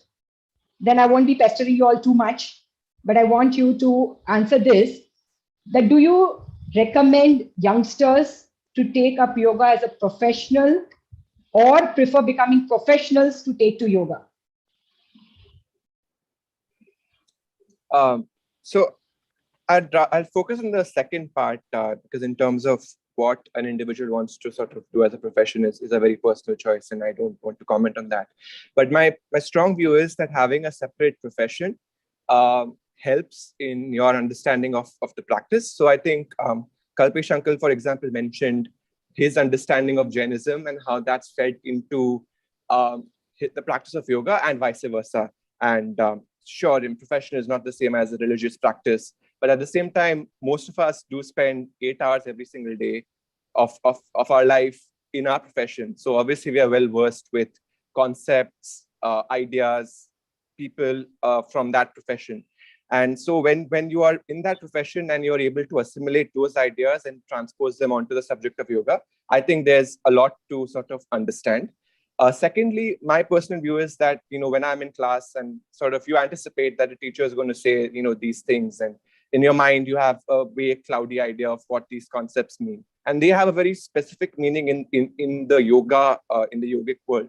But when you are young or when you're new and just scratching the surface, you don't necessarily have the connotation in its depth. So when you introduce concepts that are external to yoga, to a professional field, I think it helps you really understand and check yourself into seeing whether I've actually understood what the teacher is trying to say. So I think that self-reinforcement of having a different professional life and practicing on your own helps, interconnect both ways. And I think that's very, very important from my perspective, at least. Thank you.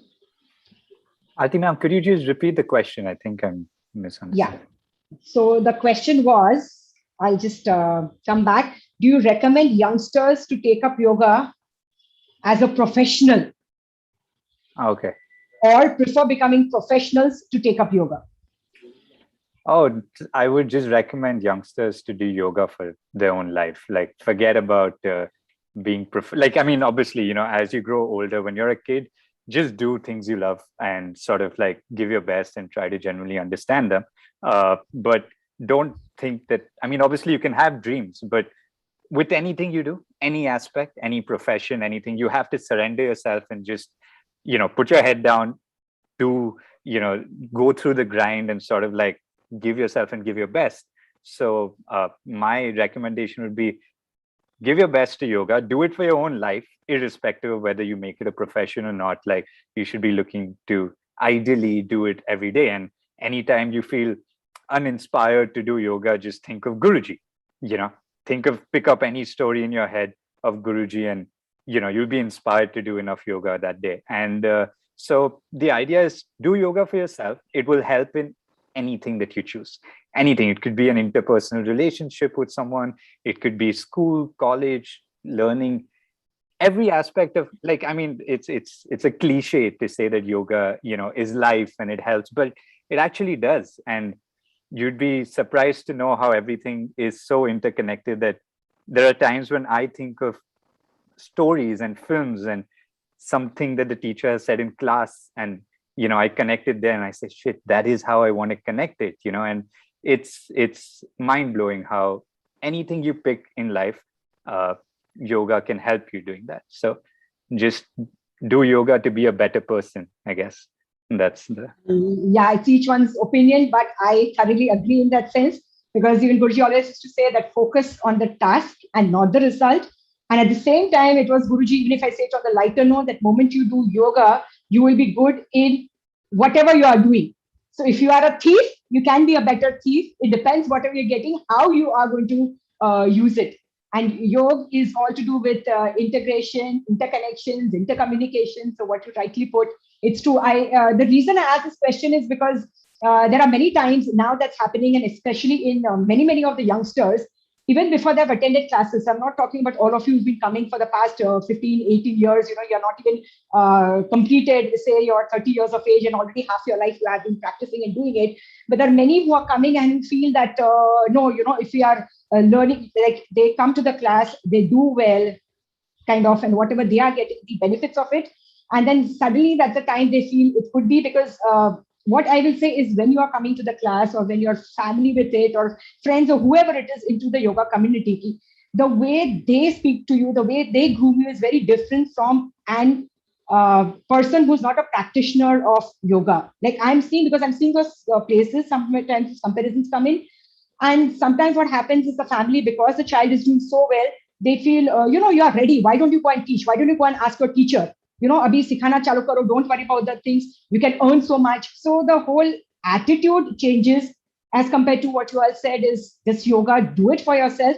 And then, of course, like Kalpesh rightly said, it was Jawar who mentioned that once when you're getting all these things from yoga, why not give back a little from your time? And it's not necessary that it's coming only from teaching. Yes, if you have no other time, you can start off by teaching children. I'm sure, this is all the senior teachers are going to agree with that, even if you can spare some time. But apart from that, whatever you are doing in your workspace is, again, benefiting everyone else around. So that is creating the atmosphere. Okay, no, absolutely. I think on that point, like today, the whole generation of they want things fast. And I think like with social media, with everything, the attention span has become shorter. And everyone, like you rightly said, is looking for results. So people join in thinking, Acha, now I'm joining now. So, when will this give me that returns? And for them, it's very tangible in a sense of money. But like you said, if you do it and just surrender yourself, and I mean, live life, like, you don't, even yoga teachers take from life to practice into yoga. Like all of you teachers here, you all take your daily life and inculcate that into the yoga practice, so you're constantly learning. I think as long as you're just open to learning, do everything. Thank you. Now I go back to Bhagwanti. Yes, Bhagwanti. So you were the one who started off, thanks to your gym closing down for a short while, you wanted to just try it out. And then from those 6 years, it's lasted for 16 years. I don't know the exact time frame, but I'm just saying that. And like you said, it started off completely with the physical culture. And then I remember you sitting back when the classes were on physically on Sunday, and then always asking Birju, what is the sutra? Or for Saturday when you came to the class, we'll check with Jawar. And you used to actually make the notes. And I remember you staying back for almost 2 hours, writing the sutra, what was explained in the class, and then you continued with that. So can you say something about it, that where you started from the physical culture, where you started understanding the interpretation of Patanjali's Yoga Sutra by Guruji, and then it was Light on Yoga Sutras of Patanjali, from where what was taught in the classes, you tried to put it across. So just a little of that. Like you were talking about all the sheets, I don't want you to talk about that, because this is practitioners and that we'll read up more about it. But something from your end, from where you started and what made you continue to be there right now? Yes, I never went back to that culture again because I got so engrossed and absorbed here. And there's a library in Yogashray, so I used to refer to the books also. And sir used to take classes, so he used to refer to the Yoga Sutras. So then buying books, reading books, and Guruji's books are very good, to develop the initial understanding the tree of yoga and then Yoga Sutras of Patanjali. So basically, the sutras take you back to your traditional grounding phase again, from what rapid sessions and then finding that result oriented, target oriented jobs. You go back and, just want to sit back and feel what the tradition was, earlier tradition, how previous generations, how they used to find ways to their problems. So I after the class I used to feel very balanced and grounded. So I never used to go anywhere after the class. I would prefer to sit back.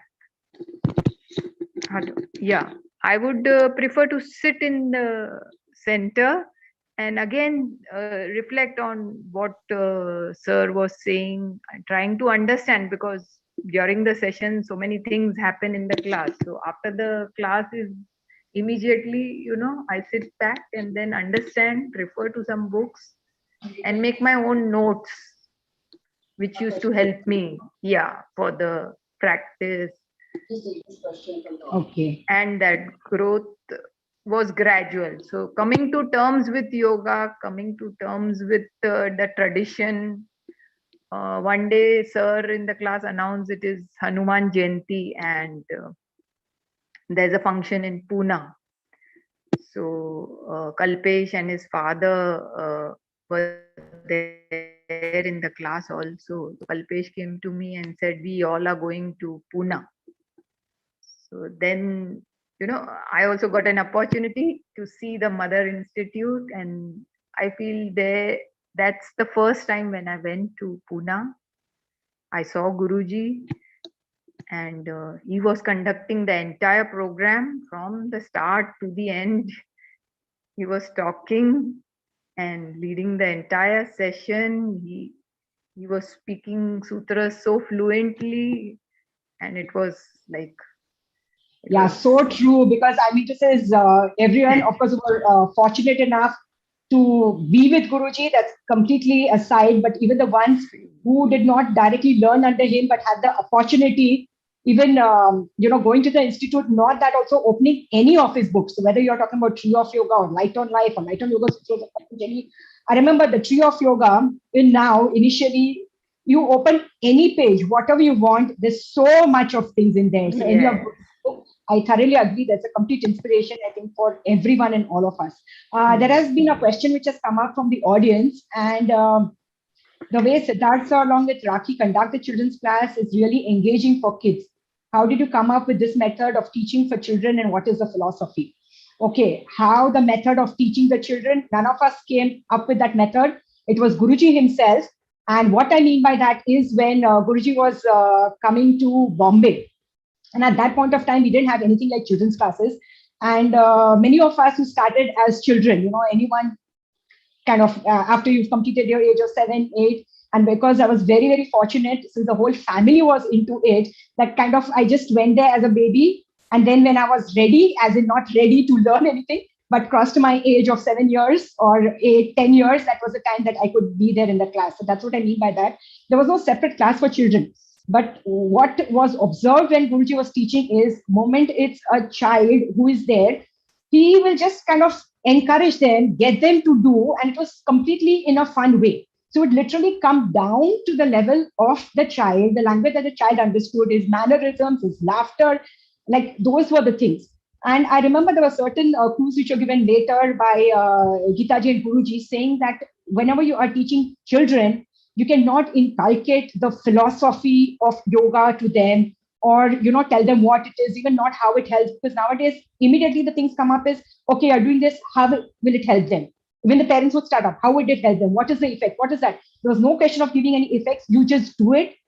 It was the fun of it. You enjoy it. There were no corrections at that particular age. After you cross a particular age, then there were corrections which started where if you were supposed to harm yourself. So that's how we just started completely in fun and games. And at that point of time, even when they were much later, when the children's examinations were taken up, I remember the earlier question papers which were set, they were all to do with some puzzles or some short answers or match the following or somewhere where the children could just like it was more like a game kind of a thing.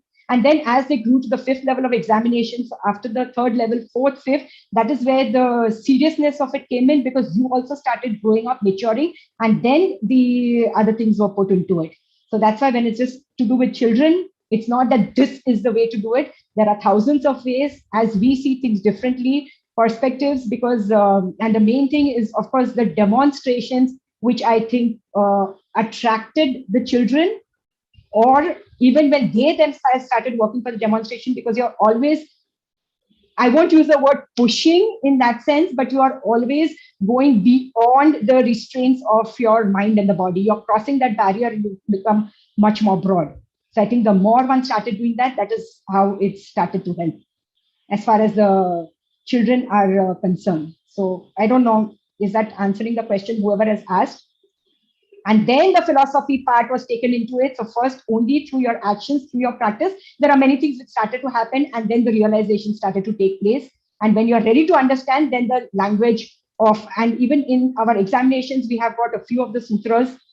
They have been told the children, these are the 5 or 6 sutras that you need to know what it means. And then that is also part of the examinations for them to grow up. So is that kind of answering the question which was asked? That there was nothing behind when you're teaching children, there's nothing that you're looking at. And as we have heard from the beginning, it's the culturing which takes place over there.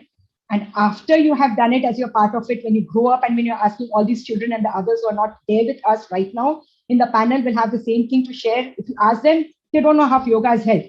But moment they go back and reflect, like Anil just mentioned in the morning when he was talking about something, that when you go back and reflect, then you have got n number of things to tell as to how it's benefiting, if I can use that word in a very sense. Okay, so now I think we are running short of time. So quick question to whoever wants to answer. How has yoga helped you, or how has it inculcated in your, say, personal life, workspace, professional life, if it has made any difference? And then if you want to share something.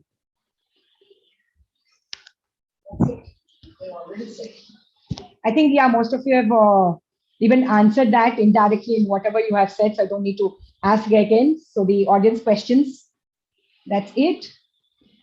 Okay, so thank you, everyone. If it comes to kind of a chit chat, it can go on. There are many things which can come up, but definitely we cannot do that since there's a big audience and everyone's hungry. This time we don't have any samosas or any of the juices or anything, cakes available. So we have to make do with that in the home front. So we have to end it soon. Okay, and especially Firoza is not there right now, present over here because of some personal reason. So very, very happy birthday to Anaita, Firoza, Dipti, who always share their birthday with Iyengar Yogashraya, and that's how we get the cake, which none of us are getting to eat today. Okay, so happy birthday to all of you. Yes. Thank you. Yes, Ratna can take over. Thanks, Aarti, and thanks to all the participants for sharing their experiences, their learnings. We share the journey of yoga, and each one through our own experiences. The learnings are different, but they lead us on a path, a similar path. We all walk through different paths, through different roads on the same path. So thanks to all the participants, thanks to everyone for contributing. Also, since we are here and in the context of Iyengar Yoga, we need to mention the work, like Viju said, that Guruji said there's no such thing as Iyengar yoga. Yoga is one, but we have learnt in the Guru Shishya Parampara, and the way that we have learnt is the way it has been taught to us by our Guruji Yogacharya B.K. Iyengar. So we pay our respects to Guruji, to Geetaji, to Prashantji. And yes, we have a picture of the three of them here. We pay our pranams to them. What they have given us is absolutely immeasurable. And on that note, I would like to say thank you. If Jawar sir would like to add a few words, and we'll end with that. Well, it's always good to, it's always great to see familiar faces again. This time they are not in their yoga clothes. This time they are in their, some of them are in their office clothes, some are in the formal wear. So sometimes, yes, it brings back those memories of us having been together in a session. And it has been only the teaching. But here, of course, we got a chance to listen to the experiences of some of our friends. Many of them I am familiar with. I've been seeing them for so many years, and I'm happy to see them grow. The way they have turned out to be wonderful people. So at least it is proof that yoga does work. So thank you all for participating. And this will be our last of our teenage years at Iyengar Yogashray. Next year we become adult, 20th year. So enjoy the teenage years while you can. Just a minute, if I may take a minute more. Mrinal is already on screen, and we would like to thank Mrinal and Devdutt for giving us this free screening throughout the entire day. Wonderful films that they have made, which will remain for a long time as a memory, as a witness of Iyengar Yoga. Thanks, Mrinal. Thank you, Mrinal. Thank you, Devdutt. Thank you. With that, we will end this day's program. Thank you very much. Namaste. And Mrinal is also a product of the children's class. Yes.